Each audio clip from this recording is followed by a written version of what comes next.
Warning! Side effects of Richmond include happiness and baby talk. This excitable pup is Richmond the Cockapoo, and he was at Doggy styling to make some friends, cause some chaos, and maybe get a bath. As this is his first visit to a groomer, we started with the paw pads, which was just as well because it turns out Richmond was most definitely not a fan of having them trimmed.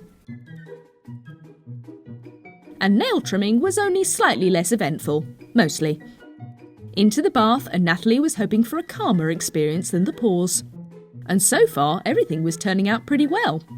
In fact, Richie wasn't even bothered by having his paws cleaned. After his head massage, it was time for rinsing. And whilst it wasn't quite as enjoyable as a shampoo massage, Richie was taking it in his stride as well. And we hope that the toweling off made up for it. Back on the table, it was time to start drying, and nobody was entirely sure how Richie was going to react. It turns out surprisingly well.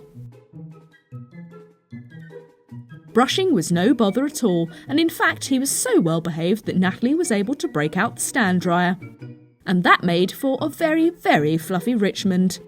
In fact, Richie was apparently finding the whole thing very relaxing. Enough so that he decided it was time to take a little nap. So it wasn't long before little Richie was all fluffed up again. The last step was trimming around those eyes, and that did prove to be a bit trickier. Eyes bright and clear, it was time for a paw trim, and then Richmond was all finished. Ready for a very, very fluffy walking out shot.